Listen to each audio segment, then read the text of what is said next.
Good afternoon, good evening, good morning, Fabulites. I have a question for you. What opens with Candy's son having been shot and the grandmama holding the baby?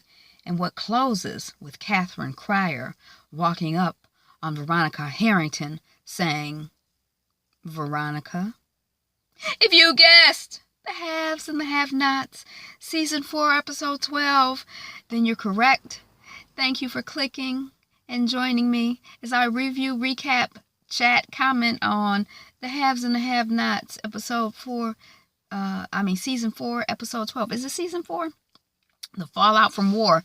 Y'all, it be so many episodes of The Haves and the Have-Nots, it's hard to keep up. I thought that I had kept up the last cycle, we on OWN, so it's this half cycle thing going.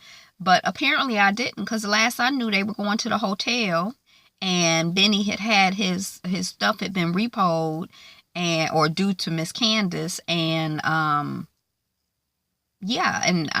missed the whole shootout thing in the hotel. This is such a fast moving, there's so much going on, it's so dramatic that I'm like, I don't think I can handle, it. But when I was thinking about it, I'm like, this is on a black station. The cast is black. There's a dark-skinned black woman who is in the lead, and the writer-director is black. So I don't know. I'm reviewing it. So there. It's blackity black. Okay. So let's see how we got from opening to closing. I'm going to do my best. It's a lot. Y'all, it's very dramatic. And every episode they're about, if we think Daytime Divas is dramatic, this is like dramatic to the next level. Is this how soap operas are? I always thought of soap operas as kind of slow. But y'all, it's be some stuff going on here. So we're in the hotel with Benny and Mama. I can't remember her name, but Mama. The black mama who's the housekeeper, who's not the housekeeper anymore. And her babies are Candace and Benny. And she is the grandmama to the baby boy, Q. And so it's Benny, Mama, the grandchild, and Benny's friend, Mitch. So Candy's child has been shot. The mama's holding the baby, not her baby, but her grandbaby, blood all over her. Okay, so then we're in Jeffrey. He's the gay guy whose mama is forcing him to be with this woman. Now, did he impregnate the child? But anyway, the woman is pregnant. And Melissa, that's the baby mama. But she has slit her wrist. He wake up in the bed. He like, did you pee? This blood? What's going on? The child done slit her wrist. Her daddy died. He's calls 911. He's calling his mother for help. Why? Finally, he goes and gets Mama Cray Cray. And she like, boy, put some bass in your voice. And then, he tell her what's going on. This damn bitch interrupting my sleep. Slitting her wrist. And then she blaming Jeffrey for being gay. Did you do this with your switching around mess?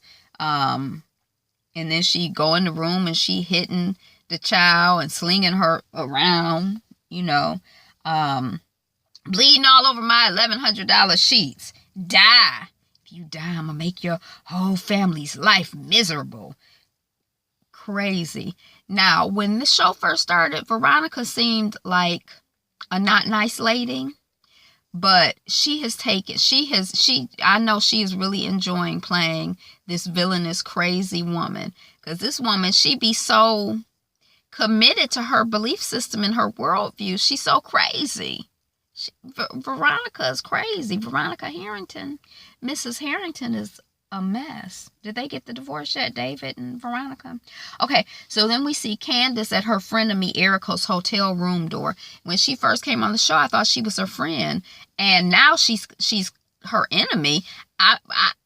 And maybe that was at the end of the 2 episodes that I missed. I'm not sure what's going on, but she is complicit in the Candace's child being killed. Did y'all know? Did y'all see this coming? I didn't know. And their little interaction is so awkward. It's hard on this show because a lot of the scenes is like the rhythm is off, the beat is off, the cadence is off, because I don't know if it's writing, directing, or whatever, but it's always like something for me a little bit off with this show. Even though I do, it's great junk TV to watch. So, Erica, that's her name. What's up with you? Candace texts her from outside the room. Did you make any money? I guess that's just did you hook anybody? That's what she doing. She hooking. And Erica's like, you didn't. There's some heavy hitters here, Candace, and you couldn't hook one? I thought you were at the Fountain Drop motel. And Candace is like, no. I'm staying here. And a friend is like, well, you can't stay here because David might come back.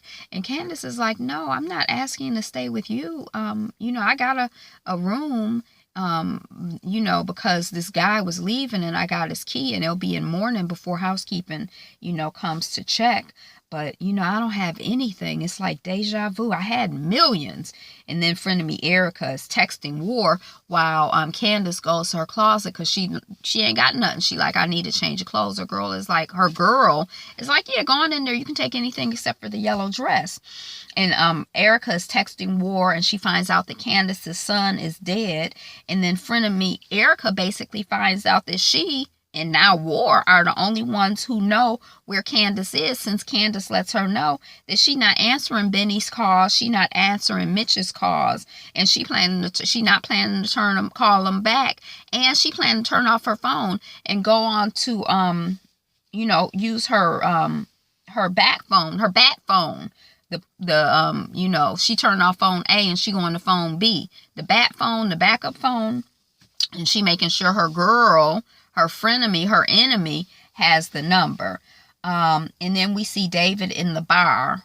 David Harrington, that's Jeffrey's dad and Veronica's husband, maybe not husband, but anyway.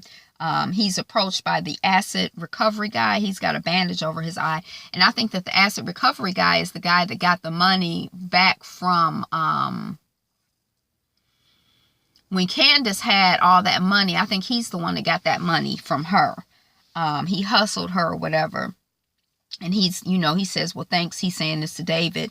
Thanks for the Jim Cryer recommendation. We got his son Wyatt. Now we need to get back that $12 million that Wyatt got.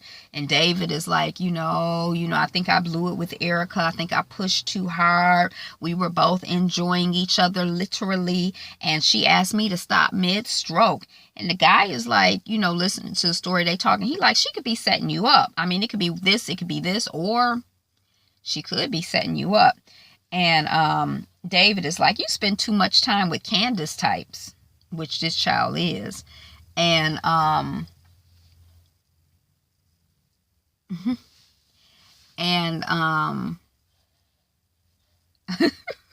okay. Erica is a Candace type, but he's like, you think I'm being played? And the guy is like, no, but watch your heart, Mr. Divorce, because you basically like a woman, you just freshly divorced, you out here having sex with people, you gonna mess around and fall in love and just be sprung. And then Erica's sending him a sweet text, did you get home? Good night, sending him pictures. And the man, the acid recovery guy is like, man, you need to slow down, let her wonder what you're thinking. And David is like, I'm not playing no games. I'm a grown ass old school man, civil rights type. When Candace asked if Erica was sleeping with David, Erica is like, yeah. And Candace is like, ew, he's like an old school civil rights type guy. Yeah, I wouldn't want to sleep with him. Candace. And then David, so, he like, I'm old school, I'm not going to play the games. And then, Mr. Cryer walks up. Oh, wait a second. Hold on a second. Okay. So the governor to be, Cryer, walks up. Or he was, I don't think he's to be anymore, but he was running for office at one point. He's a judge, whatever. And he walks up and he's like, there's Candace. And Candace is over at the, at the table looking at him. And Crier tells David that Candace killed a guy. He motioned Candace over, and he's telling David that Candace killed a guy. And Candace tells David and the group of three that, and they kind of talking back and forth. It's a whole weird little interaction. But, David is like, well, how, the guy, the asset recovery guy is like, who did you kill? She like, the guy who beat your ass. And then, David is like, well, you a little small to be, taking down big guys. What fool, and Candace is like, oh, I got some help. And David is like, well, what fool helped you? She's like, your son, Jeffrey. And then Crier pulls Candace aside, and he says that he wants her. And she's like, I don't want your salty, bitter martini or your sour ass self. I don't want you or your martini. So then we see David leaving Jeffrey a message. And then we see Benny and the blood-covered mama at the hospital. And Benny takes the mother's phone and wants to borrow it or whatever and calls Mrs. Catherine Crier for help. My nephew died. They shot him in his head. And Mrs. Crier is like, Q, I'm on my way. And then we see Wyatt in drug treatment withdrawal at his place with a woman and a man. Now, this I don't know who they are and what the story is, but it's not working, this drug treatment. So they got to get him to the hospital, and they talk to him, and he agrees to go to the hospital. We see Benny bringing his mother a cup of water, and she's like, I don't want no water. Baby had it hard ever since he got here. Talking about her grandbaby. I tried to give him a better life. See what I was telling you about that girl? She don't get it. Cycle keeps going around and getting worse.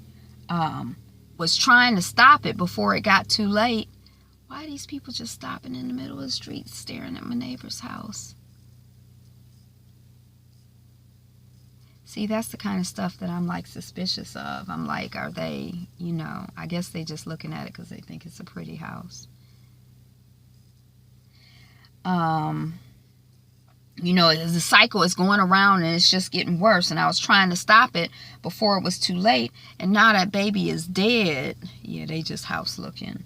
Now that baby is dead. And Benny's like, let's pray, Mama.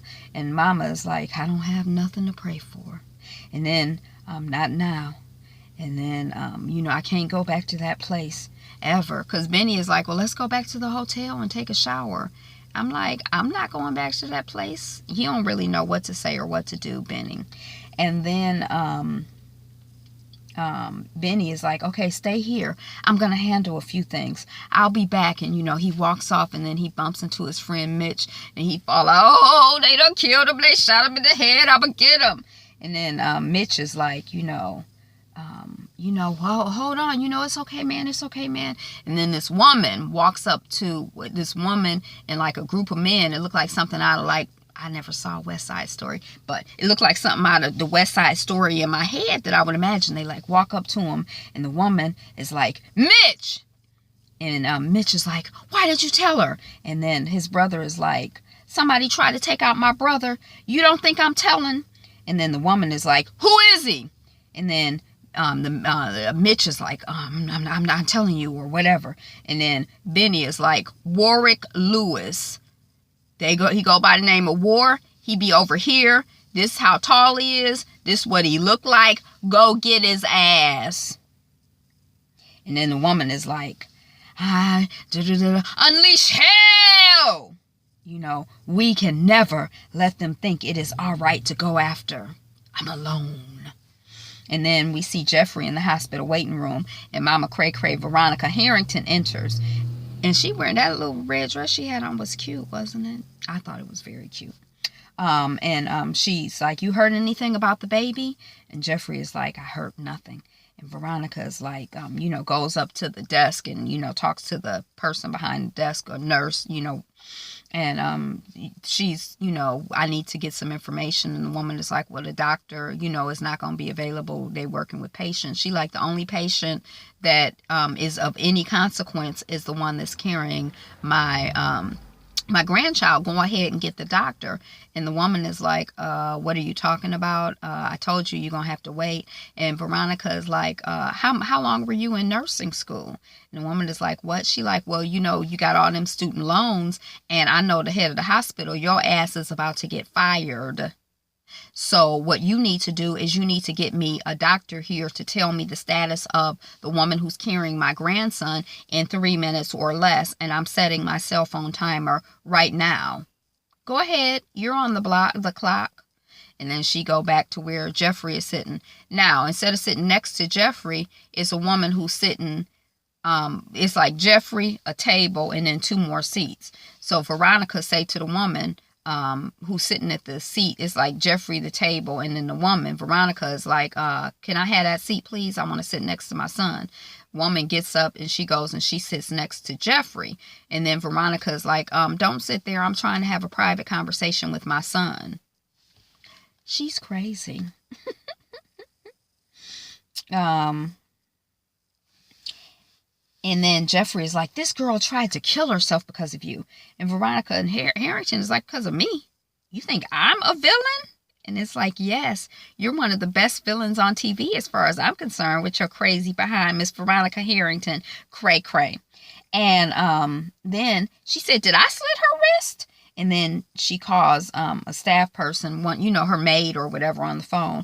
And she like, I need you to come in. I know your child's graduation is tomorrow, but you need to come on in because, there was an accident with Melissa. I need you to clean up. Oh, you can't come in tomorrow? Well, what, you want me to find somebody else to come in? Oh, I know what you could do. Come in tonight. A bus? You can come in tonight or you can come in tomorrow, whatever works best for you, but I need you to clean it up. Don't mess up the bed and just clean around the blood. And you can, come on in. And then she get off the phone and she like, the help. Like, I care about her having to get a bus at 4 a.m. Like, that's my problem. I don't care. And Jeffrey is looking like, oh. And then Daddy David calls Jeffrey. And I'm kind of like confused. I'm like, Jeffrey, ain't you been knowing your mama all her life? Now, when we met her, she seemed bitchy, but she didn't seem crazy. But she probably been crazy all your life, Jeffrey. You just noticed? And I know this is totally off track, but that scene last season when he had on like that pink plaid, that outfit was so funny to me. Okay. So then Daddy David calls Jeffrey and he's like, where you at? Okay, stay there. I'm coming to talk to you in person. And Veronica is like fixing her makeup. And she like, if I have bags under my eyes tomorrow morning in court, I'ma stomp that hoe. That's not funny, is it? But it's funny because she's so crazy. And then Catherine Cryer comes in and she walks up and she says, Veronica. And then that's the end of the episode. But everybody at the same hospital. So that's what I got, the haves and the have-nots. The Han. Hashtag Han. Be you. Be fabulous. Be fabulous you. Peace.